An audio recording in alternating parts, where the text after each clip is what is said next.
नमस्कार दोस्तों, स्वागत है आपका वनडे एग्जाम सेंटर में। दोस्तों, आज के वीडियो में हम लोग बीए सेकेंड सेमेस्टर सोशियोलॉजी का जो पेपर है जिसका नाम है society in India structure organization and change, यानी भारत में समाज संरचना संगठन और परिवर्तन, इससे संबंधित हम लोग एक सब्जेक्टिव मॉडल पेपर का अध्ययन करेंगे। आपका ये मॉडल पेपर कुल 3 खंड में विभाजित है। पहला खंड अ है, दूसरा खंड ब है और तीसरा खंड स है। एक एक करके यहाँ पर हम लोग तीनों खंडों का अध्ययन करेंगे।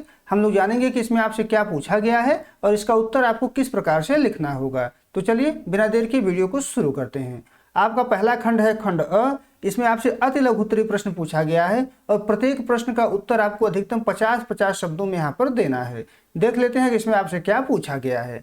पहला प्रश्न है जात, यानी कि जाति व्यवस्था पर आपको 50 शब्द में यहाँ पर टिप्पणी लिखना है। तो उत्तर में आप लिखेंगे कि जाति व्यवस्था भारतीय समाज की एक प्राचीन सामाजिक संरचना है, यानी जाति एक सामाजिक संरचना है जो जन्म के आधार पर व्यक्ति का स्थान निर्धारित करता है। ऐतिहासिक रूप से इसने श्रम विभाजन में भूमिका निभाई, लेकिन समय के साथ यह ऊंच नीच और भेदभाव का आधार बन गई।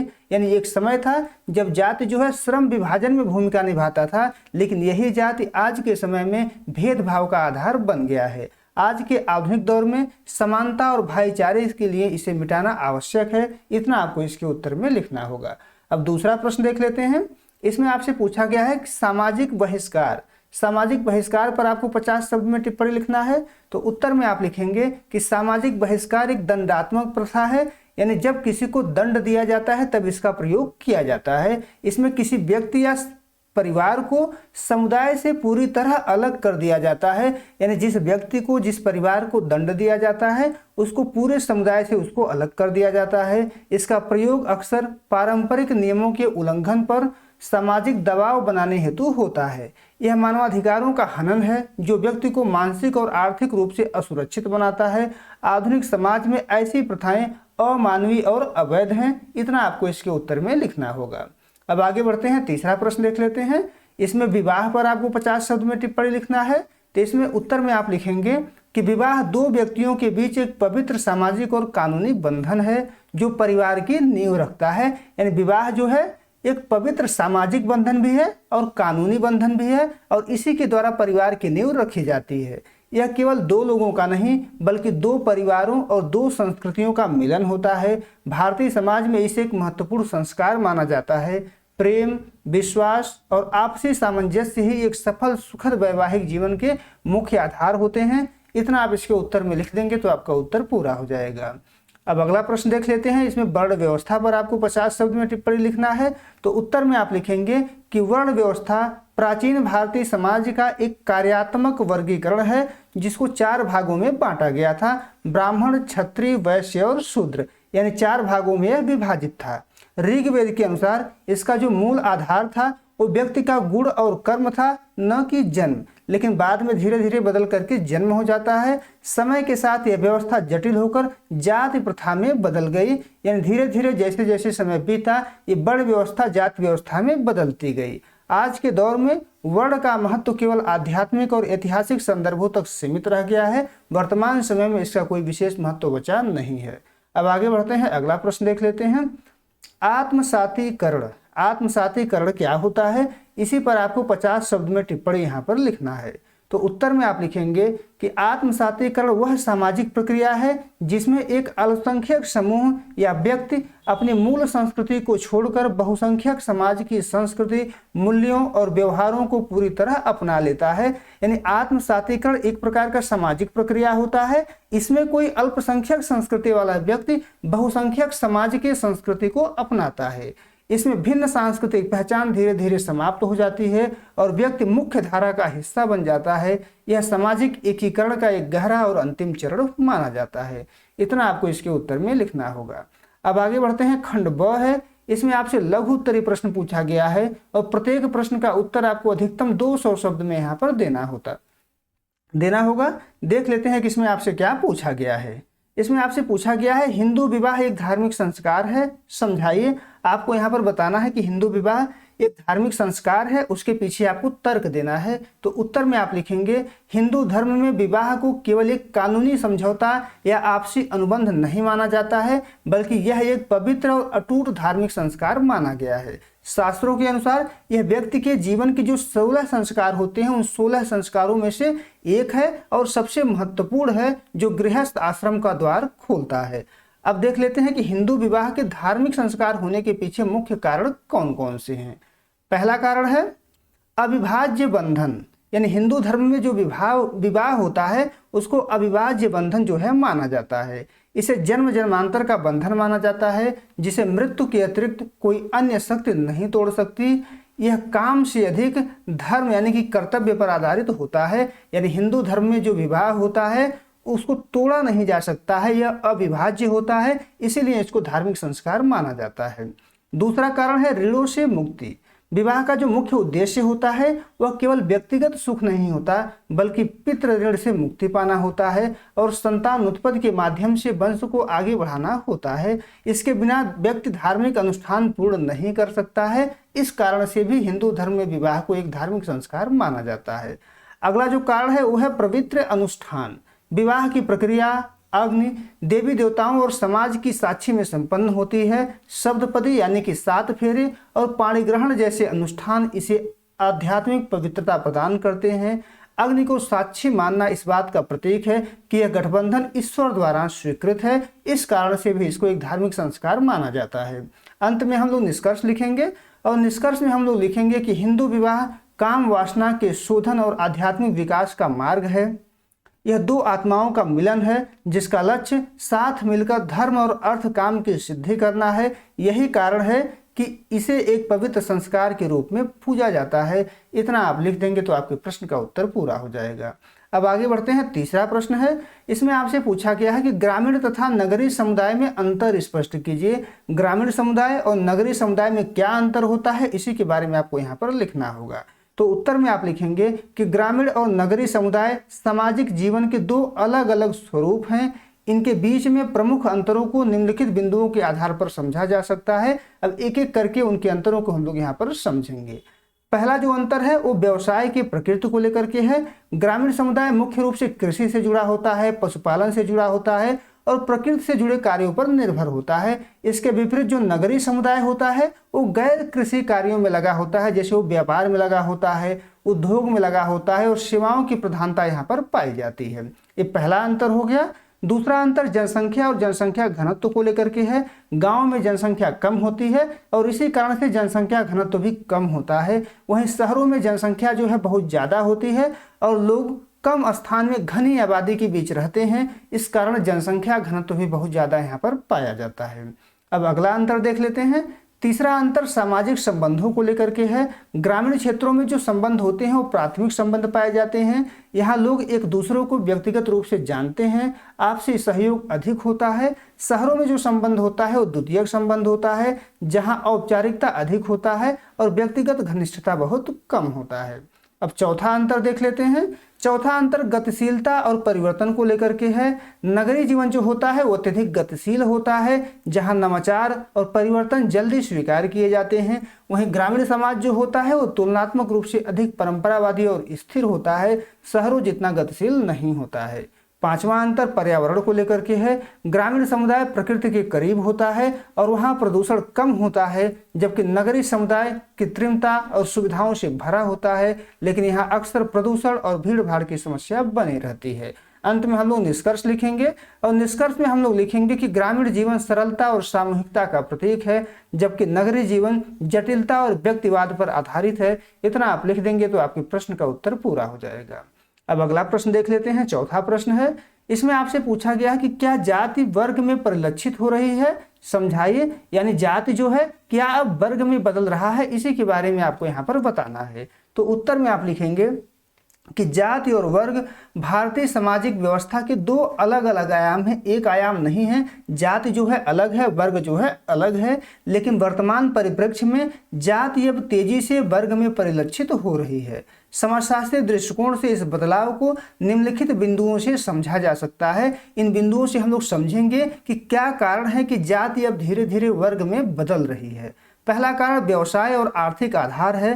पारंपरिक रूप से जो जाति होता था वो जन्म और पेशा से जुड़ी होती थी, परंतु आधुनिक शिक्षा और वैश्वीकरण के कारण अब निम्न जातियों के लोग ऊंचे पदों पर पहुंच गए हैं। वो डॉक्टर बन गए हैं, इंजीनियर बन गए हैं, उद्यमी जैसे पदों पर आसीन हैं। इससे जाति आधारित वर्ग का उदय हुआ है। अब व्यक्ति की पहचान केवल उसकी जाति से नहीं बल्कि उसकी आर्थिक स्थिति और जीवन स्तर से होने लगी है। दूसरा कारण है शक्ति का हस्तांतरण। शक्ति अब पहले से जो है बदल गई है। शक्ति की जो संरचना होती थी पहले उच्च वर्ग के हाथों में होता था, अब केवल उच्च वर्ग का वर्चस्व नहीं रह गया है।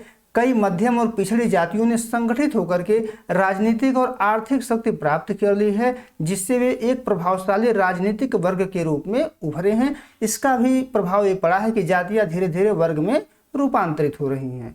तीसरा कारण है शहरीकरण का प्रभाव। शहरों में जातिगत पहचान धुंधली पड़ रही है और उसकी जगह आय और पेशा ले रहे हैं। एक ही दफ्तर में काम करने वाले अलग अलग जातियों के लोग अपनी जीवन शैली के कारण एक ही मध्यम वर्ग का हिस्सा बनते चले जा रहे हैं। अगला कारण है संभ्रांत वर्ग। आरक्षण और समान अवसरों के कारण दलितों और पिछड़ों के भीतर भी एक क्रीमी लेयर या संभ्रांत वर्ग तैयार हो गया है, जो अपनी ही जाति के गरीब तबके से अलग एक नया वर्ग बन चुका है। अंत में हम लोग निष्कर्ष लिखेंगे और निष्कर्ष में आपको लिखना है कि यद्यपि जाति पूरी तरह समाप्त नहीं हुई है, लेकिन इसका स्वरूप अब बंद सामाजिक स्तरीकरण से बदलकर एक गतिशील आर्थिक वर्ग की ओर बढ़ रहा है। आज सामाजिक प्रतिष्ठा का आधार जन्म के बजाय योग्यता और संपत्ति होता चला जा रहा है। इतना आप लिख देंगे तो आपके प्रश्न का उत्तर पूरा हो जाएगा। अगला खंड 100 है। इसमें आपसे दीर्घ उत्तरीय प्रश्न पूछा गया है और प्रत्येक प्रश्न का उत्तर आपको अधिकतम 500 शब्द में यहाँ पर देना होगा। देख लेते हैं कि इसमें आपसे क्या पूछा गया है। पांचवा प्रश्न है इसमें, सातवीकरण से आप क्या समझते हैं? सातवीकरण को प्रोत्साहित करने वाले कारकों का उल्लेख कीजिए। तो यहाँ उत्तर में आप लिखेंगे कि सातवीकरण एक महत्वपूर्ण सामाजिक सांस्कृतिक प्रक्रिया है। यानी सातवीकरण सामाजिक प्रक्रिया भी है और सांस्कृतिक प्रक्रिया भी है, जिसके माध्यम से दो या दो से अधिक भिन्न संस्कृतियां आपस में इस प्रकार मिल जाती हैं कि उनकी अपनी अलग पहचान समाप्त हो जाती है। वे एक एकीकृत संस्कृति का निर्माण करती हैं। यह प्रक्रिया जो है धीमी प्रक्रिया होती है, लेकिन क्रमिक प्रक्रिया होती है, लगातार चलती रहती है, जिसमें अल्पसंख्यक समूह बहुसंख्यक समाज के मूल्यों, विश्वासों और जीवन शैली को पूरी तरह अपना लेता है। यानी जब कोई अल्पसंख्यक संस्कृति वाला व्यक्ति बहुसंख्यक समाज के संस्कृति को पूरी तरीके से अपना लेता है तो उसी को सातवीकरण के नाम से जाना जाता है। समाजशास्त्री आगबर्न और नीमकाफ के अनुसार सातवीकरण वह प्रक्रिया है जिसमें व्यक्ति या समूह समान हो जाते हैं, अर्थात वे अपने विचारों और भावनाओं में एक हो जाते हैं। अब देख लेते हैं सातवीकरण को प्रोत्साहित करने वाले कौन कौन से कारक हैं। उन कारकों के बारे में हम लोग चर्चा करेंगे। पहला कारक है सहिष्णुता। जब समाज में विभिन्न संस्कृतियों के प्रति उदारता और सम्मान का भाव होता है तो सातवीकरण आसान हो जाता है। यदि बहुसंख्यक समाज अल्पसंख्यक की परंपराओं के प्रति सहिष्णु है तो वे बिना किसी डर के मुख्य धारा में घुलने मिलने लग जाते हैं और सातवीकरण की प्रक्रिया शुरू हो जाती है। दूसरा जो कारण है वो समान आर्थिक अवसर है। यदि समाज में सभी जातियों और समूहों को आर्थिक प्रगति के समान अवसर मिलते हैं तो व्यावसायिक प्रतिस्पर्धा कम होती है। कार्यस्थलों पर साथ काम करने से भिन्न समूहों के बीच अंतःक्रिया बढ़ती है जो सातवीकरण को बढ़ावा देती है। अगला कारण है अंतरजातीय विवाह। अंतरजातीय विवाह भी सातवीकरण को बढ़ावा देती है। सातवीकरण का सबसे सशक्त कारक अंतरजातीय या अंतर सांस्कृतिक विवाह है। जब दो अलग पृष्ठभूमि के लोग परिवार बनाते हैं तो उनकी संस्कृतियों का मिश्रण होता है और आने वाली पीढ़ी एकीकृत संस्कृति को अपनाती है। अगला जो कारण है वो है समान भाषा। संपर्क की एक समान भाषा जो होती है उस सातवीकरण की कुंजी कही जाती है। जब अलग अलग समूहों के लोग एक ही भाषा बोलते हैं तो वैचारिक आदान प्रदान सुलभ हो जाता है, जिससे उनके बीच की सामाजिक दूरी कम हो जाती है और सातवीकरण की जो प्रक्रिया होती है वो तीव्र गति से चलने लगती है। अगला कारण है शिक्षा और शहरीकरण। आधुनिक शिक्षा व्यक्ति को रूढ़ियों से मुक्त करती है और तर्क संगत बनाती है। वही शहरों में विभिन्न पृष्ठभूमि के लोग एक साथ रहते हैं, जिससे उनकी विशिष्ट पहचान गौण हो जाती है और वे एक सामान्य शहरी संस्कृति का हिस्सा बन जाते हैं। अगला जो कारण है वो है सांस्कृतिक समानता। यदि दो समूहों की संस्कृतियों जैसे धर्म हो गया, खान पान हो गया, रीति रिवाज हो गया में पहले से ही कुछ समानताएं हो तो उनका एक दूसरे में विलीन होना बहुत ज़्यादा आसान हो जाता है और यह प्रक्रिया तीव्र हो जाती है। अंत में हम लोग निष्कर्ष लिखेंगे और निष्कर्ष में हम लोग लिखेंगे कि सातवीकरण सामाजिक एकता का अंतिम चरण है, जहां पर सांस्कृतिक ग्रहण जो होता है इसमें केवल बाहरी तत्वों को अपनाया जाता है, वहीं सातवीकरण में व्यक्ति जो होता है वो मानसिक और मनोवैज्ञानिक रूप से नई संस्कृति में समाहित हो जाता है। इतना आप लिख देंगे तो आपके प्रश्न का उत्तर पूरा हो जाएगा। अब छठा और अंतिम प्रश्न देख लेते हैं। राष्ट्रीय एकीकरण को प्रभावित करने वाले कारकों की विवेचना कीजिए।